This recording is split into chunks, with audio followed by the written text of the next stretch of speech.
coming to Los Angeles turned out to be a really good move for the show generally because it provided us with so many new resources.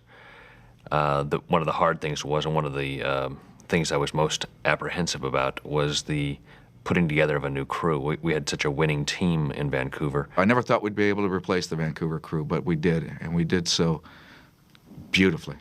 Bill Rowe and Jono, our gaffer, and Tommy Doherty, our key grip, and the makeup people and the hair people and our script supervisor, every department, props, they came in and filled each hole that we thought was going to be a leaking dike.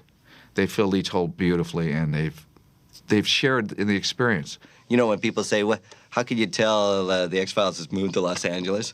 It's when the gunmen are asking for huevos rancheros, por favor.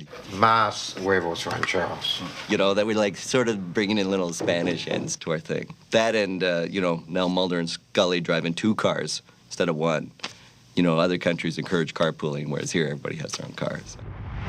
We brought back the character of Gibson Praise, the young chess prodigy, and his ability to communicate his alien physiology, if you will, became something that was now not just a danger to him, but a danger to all. Whatever he is, whatever gives him the ability to do what he does, he's your scientific evidence. It's just like we said.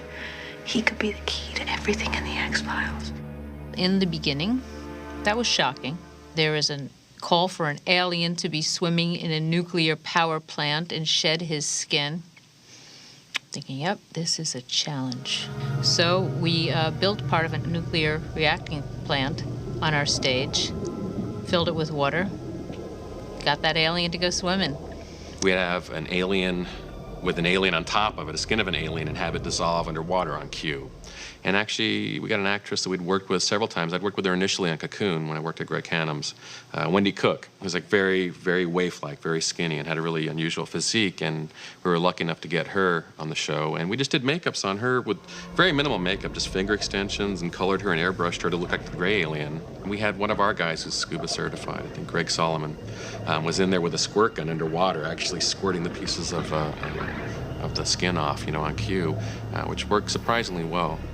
It was great for the crew because they had a lot of different X-Files elements in the beginning to cut their teeth on, to learn how to shoot the X-Files. And to their credit, they did one episode after that with Robbie Bowman called Drive. And by the 3rd episode, which was Triangle, they were an X-Files crew. When Chris first presented the idea of shooting an episode similar to Alfred Hitchcock's Rope, where there were no noticeable edits, it was continuous action, we figured that that would probably change a little bit. It didn't seem really plausible that we would do that. But as Chris brought his vision to everybody else, we started to realize how it could happen. And I said, wouldn't that be great, since we have 44 minutes of programming time, if we just did an episode where we did one 11-minute take, or 4 11-minute takes, and put it all together. And everybody looked at me like I was nuts. What was big for Chris, and maybe for me, was to have everybody understand that the camera is always moving. And people weren't used to, well, how do we go from scene to scene to scene if the camera's always moving? Well, you pass through a curtain, and you use that as a cut. Excuse me. Scully.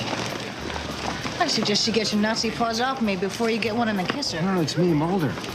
I had gone to all the actors before, and I said, you have to know your lines. You've got to know them down pat. You've got to, work on them. I go, okay, no problem.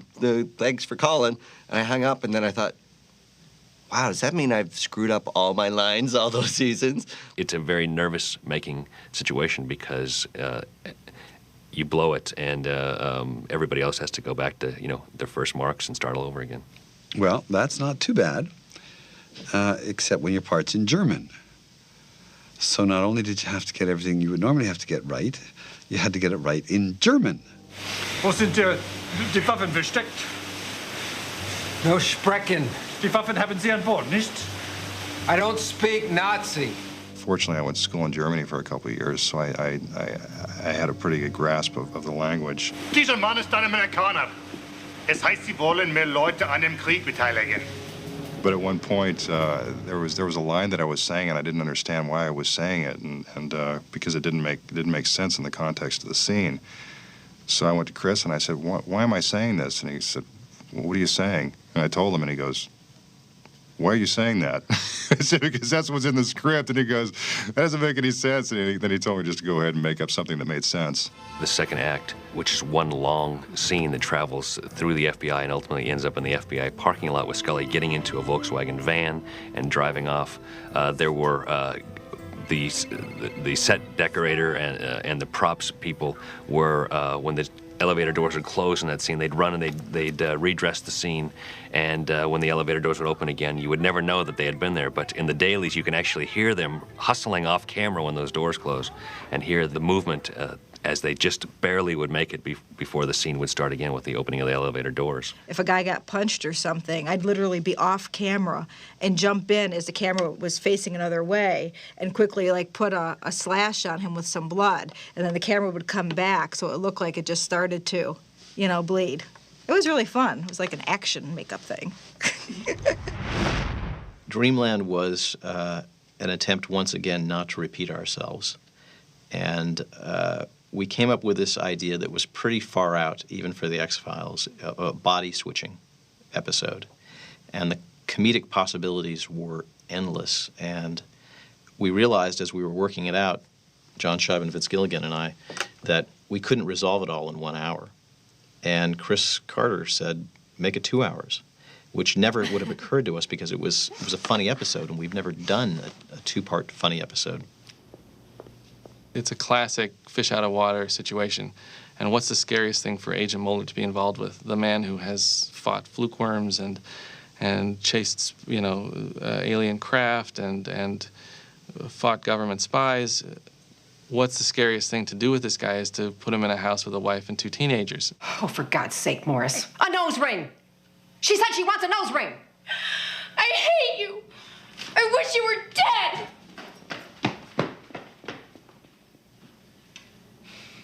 Well, my work here is done.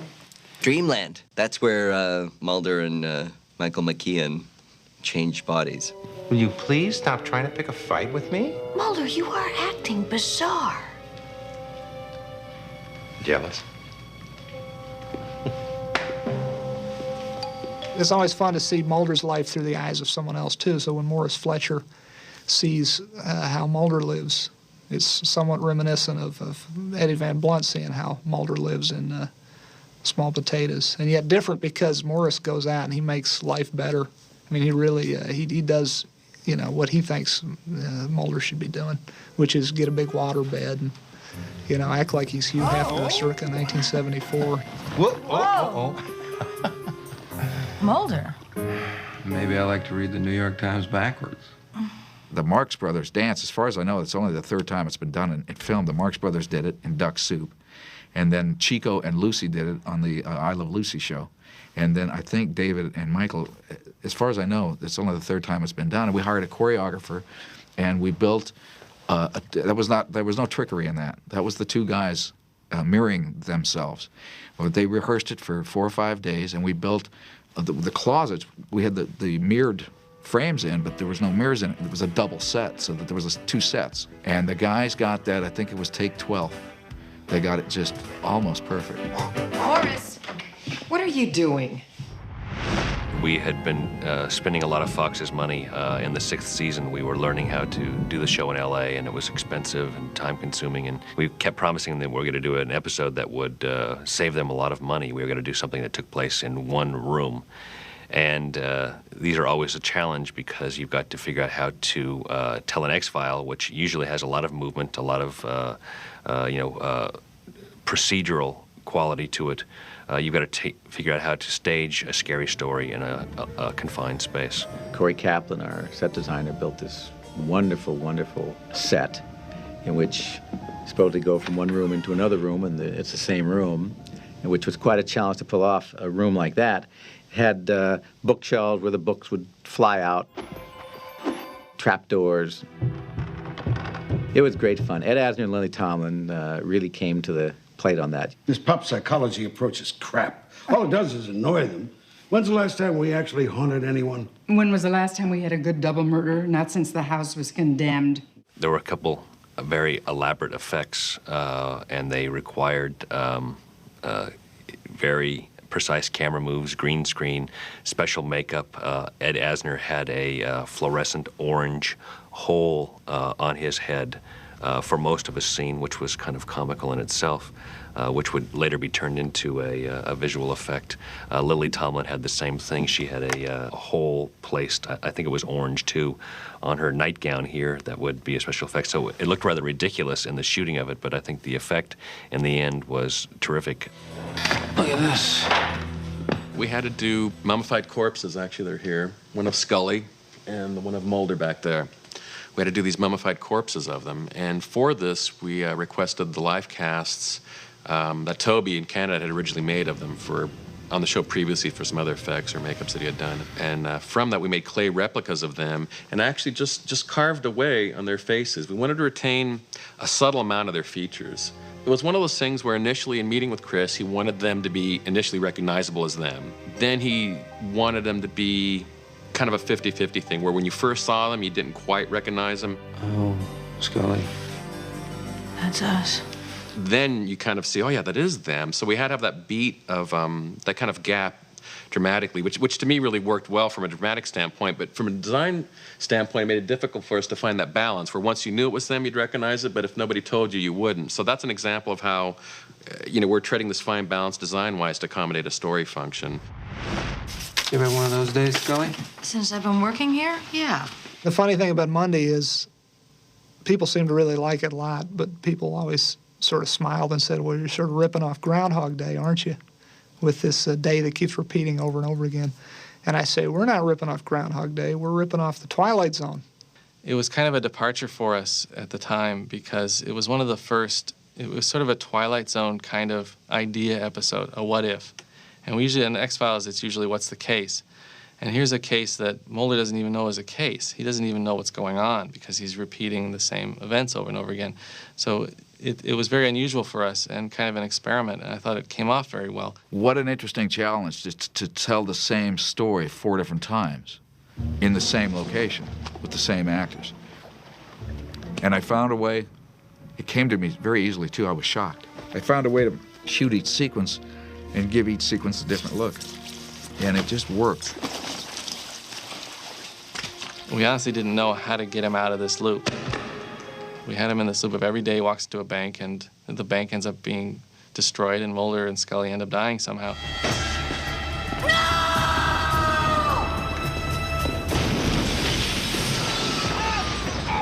We'd already written 3/4 of it and didn't know how we were going to get out of it. It was a Saturday afternoon and Vince was doing some rewriting and I was sitting with Frank in his office looking at the storyboard covered with cards except blank ones at the end. How the hell do we get him out of here? And I remember Frank, it's one of those things where you'll talk about it for days and talk about it and talk about it and talk about it and then you walk away for 5 minutes and you come back and somebody has the answer. And Frank turned to me and said, he makes himself remember. He's got a ball, he's got a ball, he's got a ball, he's got a ball, he's got a ball, he's got a ball, he's got a ball. And we started shooting, I think that the day after that, so it was nice to have an ending to the story when production started. The mythology had gotten so thick and dense and so many conspiracies and betrayals that after a while the episodes become too talky and too tough. I mean, even the fans are having trouble keeping up with these episodes. My mother's been gone for almost a year. She turns up in a train car where she's been operated on by a group of doctors who were burned alive. I just want the truth. The truth is out there, Agent Spender. Maybe you should find it for yourself. We thought, are we going to carry on with this conspiracy and continue to complicate it? Or are we just going to do something no one expects and go ahead and blow up the conspiracy? And that seemed like the far more interesting path to take. And so what we attempted to do in Two Fathers and One Son was answer more questions. And we drew back to the very beginning, to the pilot episode of The X-Files with this alien fetus that had provided genetic material that was crucial to the project, and bring it all to an end, which is what we did. We killed off the members of this syndicate and left the cigarette-smoking man with his life's work in ruins. This is the story that Chris Owens tells, how he finds out. Because the script came, One Son came, with a couple pages missing. And those pages were what happens to Agent Spender. So Chris Carter calls Chris Owens, and they're talking on the phone, and he goes, yeah, listen, I don't want you to, be upset or anything, but you get shot in this episode. But they don't find a body. So, you may come back, because that's the beauty of X-Files. Nobody really dies on the X-Files. Yes, you see them shooting and writing names of blood, but it doesn't mean you're dead, per se. I came here hoping otherwise. Hoping that my son might live to honor me. Like Bill Mulder's son. He hangs up the phone, and silently, under the door, slips the actual the one scene where he gets shot. It's just quietly slipped under his door, like the courier was just listening at the door for Chris to tell him before he actually gives him the information. And slightly, it's just like, shh, and then he just like looks at it and thinks, oh my God, I'm in an X-Files episode. How creepy is this? You can look at the show as pre Two Fathers, One Son, post Two Fathers, One Son. A new conspiracy really developed after these two episodes, and while it became its own independent conspiracy, we see that there was a connection between the two. Why were you with him last night? He called me. I found him in a university stairwell. He could barely speak.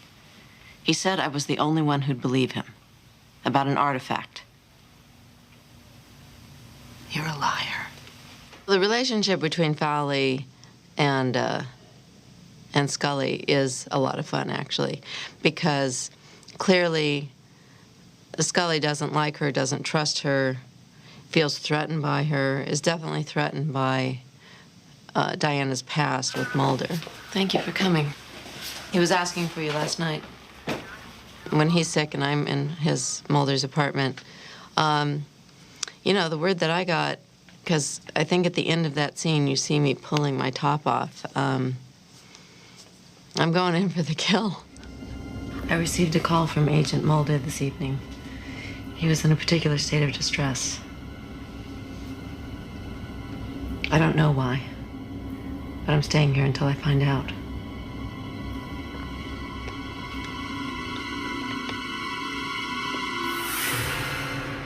I actually met a man very early on during the course of the X-Files, and I told him what I was doing, and he told me that he was one of the people responsible for leading the U.S. project to map the human genome. And I became very interested in what he was telling me, and I realized this was exactly what I wanted to do with the show. It was fun for us, particularly working on biogenesis, because we got to approach the whole idea of aliens and humans from a completely different point of view. No longer do we have to deal exclusively with black oil and white-haired men conspiring. We could say, what if there was a spaceship that washed ashore in Africa, and this spaceship contained passages from the Bible and the Quran and all these religious texts? What would that mean? No, it would mean nothing, Mulder. No, it would mean that our progenitors were alien, that our genesis was alien, that we're here because of them, that they put us here. So we decided to tie that in with the alien mythology that we had created. And in doing so, I got to do something that I always like to do, which is to talk about science, real science, and have Scully talk about it in terms of God and of meaning and of our lives and of our futures. And that is one of the themes that has also developed in the X-Files over the years, is the relationship between searching for aliens and searching for God, and how in so many ways they're very similar. They ask a lot of the same questions, and the answers, if you could find those answers, they'd have the same kind of profound impact. After all you've done, after all you've uncovered, what more could you possibly hope to do or to find? My sister. Ultimately, we would choose to, in season 6, really get rid of the conspiracy and to let the audience, the fans, understand that we were moving into new territory. If we'd been telling one long novel through all the mythology episodes, the first 6 years of the series, this was a a chapter in a new book. LA just opened up a whole new world for us in terms of locations, looks. What it also provided for us was a tremendous acting pool. We had used actors on the X-Files, 5 and 6, 7 times in different parts, and here in Los Angeles we had the biggest pool of acting talent in the world probably, and it was really refreshing to see new faces. I think it gave the show a new look. What we lost in free atmosphere in Vancouver, we gained in so many ways in Los Angeles.